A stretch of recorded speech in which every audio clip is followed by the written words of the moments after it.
They have come again. The ones who robbed you of the planet. Your planet. In the realm of Final Fantasy, adventures unfold with every step, and on this journey, we are greeted with a symphony of visuals and gameplay that can test the limits of skill and strategy, and a narrative that tugs at the heartstrings of gamers. This is Must Play Reviews, and this is Final Fantasy VII Rebirth.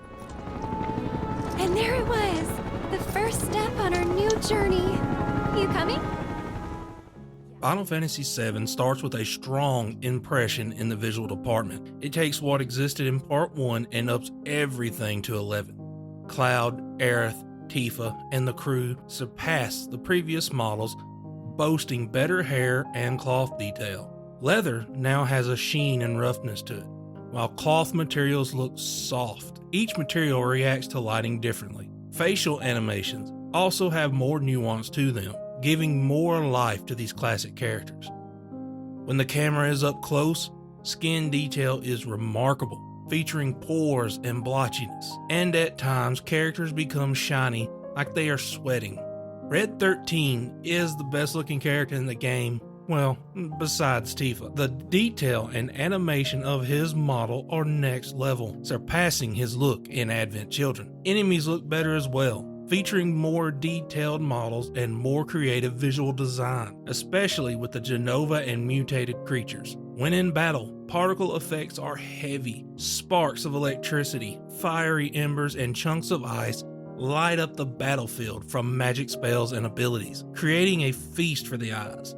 Summons are back, and their intros and final moves are still amazing to watch. Whether it is from Shiva, Ifrit, Bahamut, or Alexander, their power and presence are as impactful as ever.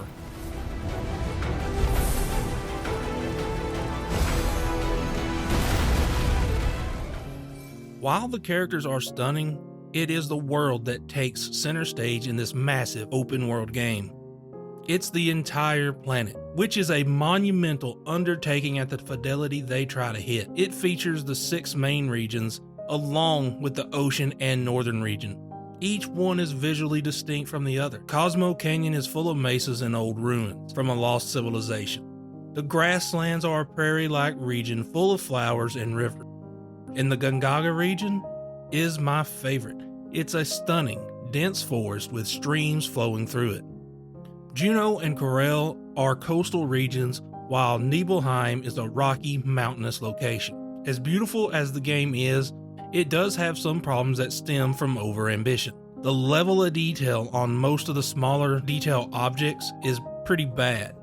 Cacti in Corel appear at a fairly close distance to the camera, blocky, and have very low polygon counts, with multiple hard shifts to higher LOD models. Some objects don't even exist at all, then they spawn in out of nowhere.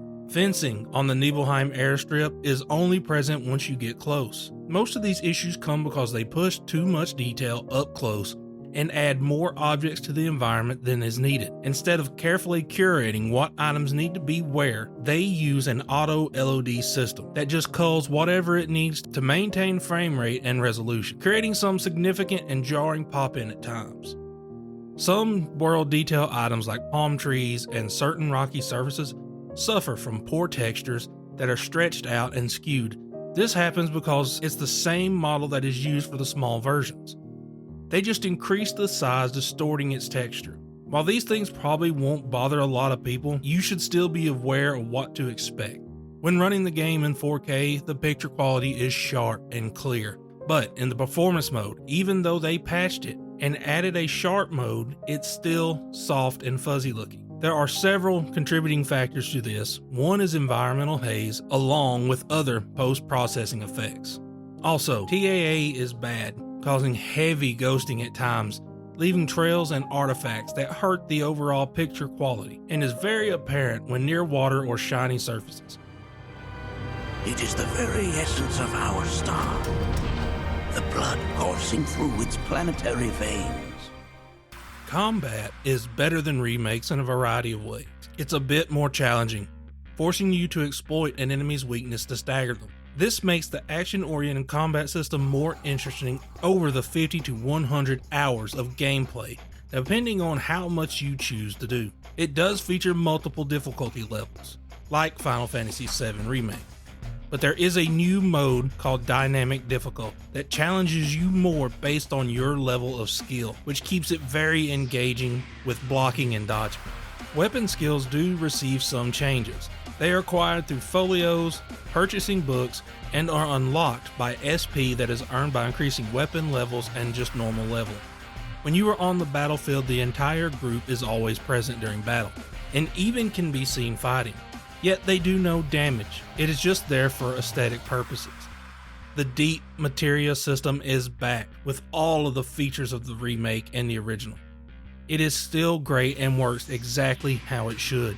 When it comes to collecting materia, that mostly comes from Chadley and open world progression, which includes activating towers, fighting specific enemies with certain goals to complete in battle, archaeology digs using chocobos, and if that's not enough content for the open world, you then have the hunts for the proto relic, which leads you to some very interesting quests, including putting you into the mini game of Fort Condor with the classic character designs from the original game. When it comes to mini games, it is loaded. Queen's Blood is a great card game.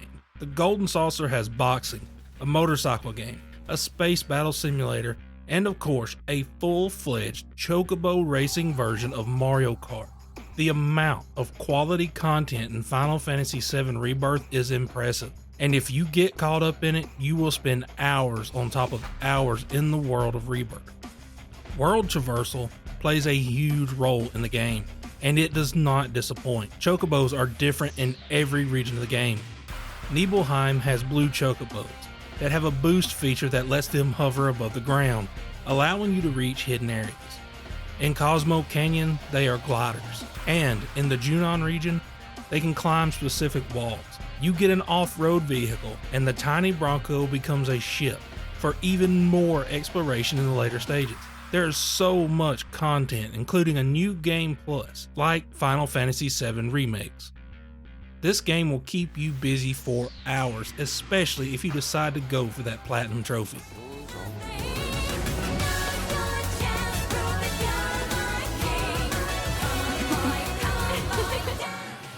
Music in Final Fantasy is always a highlight, and Rebirth does not disappoint. Although, some of the songs during the Chocobo races can be annoying. Voice acting is once again great from the cast.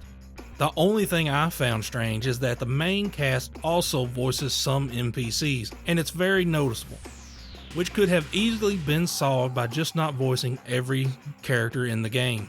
Constantly going into dialogue slows down the pacing, especially when it's not necessary. Audio cues are here for some open world activities like the Mako Springs. Owls will show up and make noises for you to follow them to their destination. But don't forget, Shinra's not the only problem. Right. Sephiroth is still out there. The story is the part of the game that may make some people irritated. They did make changes that make it more confusing, and I won't go into it because of spoilers. For the non-spoiler stuff though, we get more detail on Cloud and Tifa's past, Barrett's history and why he hates Shinra, the return of Zack, and much more detail about the Cetra and the history of the planet. Luckily, more answers will probably be coming when we get the final entry. One thing that does feel a bit off though is the pacing at times. You are thrown into sections of the game that do not progress the story. Some of these forced sections include mini games that can take a bit too long, and in one section, you are forced to play as Cait Sith for story purposes, where you run around, throw boxes, just for it not to matter at the end of the segment. It was designed for the story, but it hinders the flow of the game. We do get to see more of Cloud's descent and loss of control in far more detail than before, and it is interesting to say the least, creating tension and some fear between him and the other characters. Final Fantasy VII is truly a remarkable game. Even though it does have a few small, minor problems, the amount of content and quality that is put into this game is impressive and is something that most RPG fans will enjoy. Thank you for joining me on this review of Final Fantasy VII Rebirth. Thanks for watching, And would you kindly leave a like and subscribe, and I will talk to you later. I'm back. Welcome home.